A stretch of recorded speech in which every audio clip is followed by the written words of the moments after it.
سڵاوتان نەبێت لە شاپرێسەوە هەواڵی ڕۆژتان پێشکەشەکەم سەرەتاش ناونیشانەکە. بارزانی مەرجەکانی هەڵبژاردننی پێشوەختەی ئاشکراکە. دوایین لێدوانی قوبا تاڵەبانی لەبارەی فرۆشتنی نەوت و شایستە داراییەکانی هەرێم.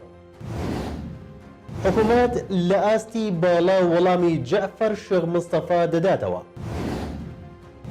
هۆکاری نەناردنی پارەکەی بەغدا بۆ هەرێم ئاشکرا کرا.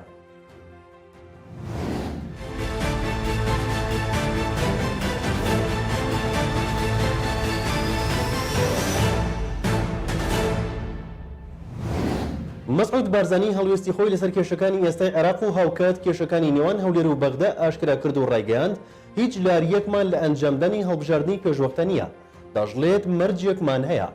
مەسعود بارزانی سەرۆکی پارتی دیموکراتی کوردستان لە پەیامێکیدا بۆ ئەمریکا هەڵوێستی خۆی لەسەر چەند پرسێک ئاشکرا کرد و ڕایگەیاند سەرچەوەی کێشەکان و قەیرانی سیاسی عێراق بۆ پابەند نەبوونی بەغدا بە دەستور و نەمانی بنەماکانی شەراکەت و هەوسەنگی و سازان لە پرۆسەی سیاسی دەگەڕێتەوە.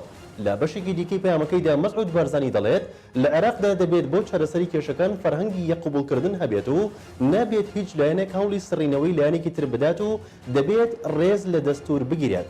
سەبارەت بە بیرۆکەی هەڵبژاردننی پێشوەختەش بارزانی جەقت دەکاتەوە هیچ لاریەکمان لە ئەنجامدانی هەڵبژاردننی پێشوەختە نییە، بە مەرجێک زەمینەسازی سیاسی و یاسایی بۆ بکرێت و هیچ لایەن و پێکاتەیەک پەراوێز نەخرێت و ڕێزیش لە ئەنجامی هەڵبژاردنێک بگیرێت کە بەڕێوە دەچێت.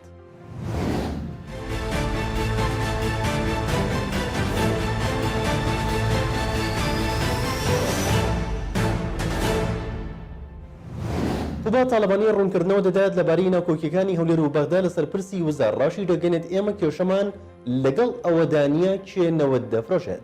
قوبا تاڵەبانی جێگری سەرۆکوەزیرانی هەرێمی کوردستان لەگەڵ باربارا لیف یاریدەری وەزیری دەرەوەی ئەمریکا بۆ کاروباری ڕۆژهەڵات کۆبوو و ڕایگەیاند ئێمە کێشەمان لەگەڵ ئەوەدانیە کێنەوە دەفرۆشێت. بەڵکو کێشەی ئێمە گەرنتیکردنی بودجە و شایستە داراییەکان و مافە دەستوریەکانی هەرێمی کوردستانە. تاڵەبانی پەیامێکی ئاڕاستی ئەمریکا کرد و داوای کرد داوا دەکەین ئەمریکا لەم بارەیەوە زیاتر هاوکار بێت لە چارەسەرکردنی دەستوریانی ناکۆکیەکانی نێوان هەولێر و بەغدا. قوبا تاڵەبانی ئاماژەی بە پرۆسەی چاکسازی لە هەرێمی کوردستان کرد و دەڵێت بەکردەوە حکوومەتی هەرێم پێداگرە لەسەرەوەی پرۆسەی چاکسازی لە هەموو سێکتەرەکاندا هەنگاو بە هەنگاو جێبەجێ بکرێت و لە ماوەی ڕابردووشدا سەرباری گرفت و بربەستەکان کۆمەڵێک هەنگاوی گرنگمان ناوە.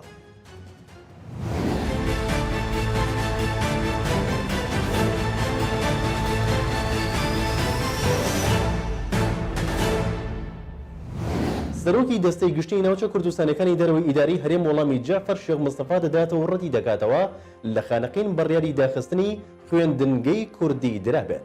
ڕۆژی 28 مانگی ڕابردوو جەعفەر شێخ مستەفا بەرپرسی لقی 15 خانەقینی پارتی دیموکراتی کوردستان لە ڕێگەی ماڵپەڕی فەرمی حیزبەکەیەوە ڕایگەیاند پرۆسەی تعریب بە شێوەیەکی چڕ بەڕێوە دەچێت و ڕۆژانە 200 تا 300 خێزانی عەرەب لە دەروی خانەقین دێنە سنووری قەزاکە و نیشتەجێ دەبن و هاتنی بە لێشاوی عەرەبی هاوردا بە پلانە و دادگایەکیان داناوە و هاوکەر و پاڵپشتیان دەکات. ئەو بەرپرسەی پارتی وتبووی زۆربەی گوندە کوردنشینەکانی دەوروبەری خانەقین چۆڵ کراون و ئەگەر ڕەوشەکە بەم شێوەیە بەردەوام بێت خانەقین کوردی تیا نامێنێ و 24 قوتابخانەی کوردیش داخراون و خەریکە خوێندنی کوردی بەرەو نەمان دەچێت. لە بەرامبەردا فامی بورهان سەرۆکی دەستەی گشتی ناوچە کوردستانەکانی دەرەوەی ئیداری هەرێم ئاشکرای دەکات کێشەی کەمی مامۆستای کورد هەیە لەسەر میلاکی بەغدا و هەروەها مامۆستا کوردەکان پۆستی بەڕێوەبەری خوێندنگە کوردیەکان وەرناگرن، بۆیە ئەو هەواڵە ڕاز نییە کە بەڕێوەبەرە کوردەکان دوور خرابێتەوە.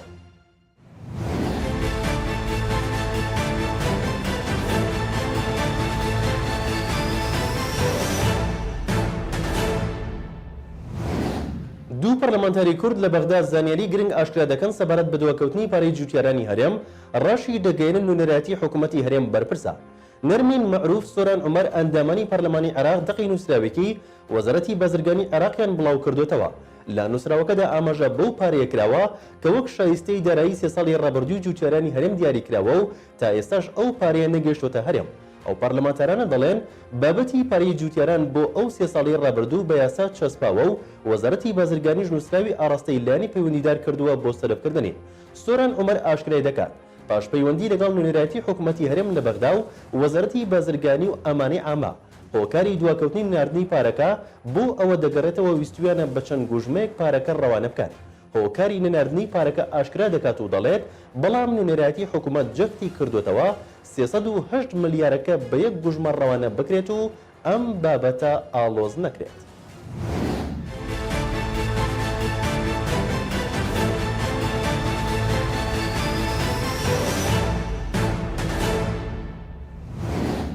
ئەندامێکی مەکتەبی سیاسی پارتی ڕایدەگەنێت هۆکاری شکست لە پێکێنانی حکوومەتی عێراق پرسی پەروەردە و ڕۆشنبیری و نەبوونی یاسایە. دەژڵێت ناکرێت بەریتانیا بە عێراق بەراورد بکرێت. هۆشیار زێباری ئەندامی مەکتەبی سیاسی پارتی لە تویتێکدا ڕایگەاندووە ناکرێت دیموکراسی بەریتانیا بە دیموکراسی عێراق بەراورد بکرێت، بەڵام بنەمای جیهانی هەیە بۆ چارەسەرکردنی پرۆسەی ئاڵوگۆڕی ئاشتێنی دەسەڵات لە ڕێگەی دام و دەستگاکانەوە. سەبارەت بە پێکێنانی حکوومەت و بەراورد لە نێوان بەریتانیا و عێراق هۆشیار زێباری دەڵێت ئەوان دەستوری نووسراویان نییە، بەڵکو نەریت و پێشینەی یاساییان هەیە. لە کاتێکدا ئێمە دەستورێکی نووسراومان هەیە، بۆچی ئەوان لە ماوەی 8 هەفتەدا سەرکەوتوو بوون، ئێمەش شکستمان هێنا. لە کاتێکدا نزیکەی ساڵێک بەسەر هەڵبژاردننی پێشوەختەی پەرلەمانی عێراق تێپەڕ دەبێت و بەڵام تا ئێستا نەتوانراوە کابینەی نوێی حکوومەتی عێراق پێک بهێنرێت. لە شارپرێسەوە هەواڵی ڕۆژتان پێشکەشکرا، شاد و بەختەوە.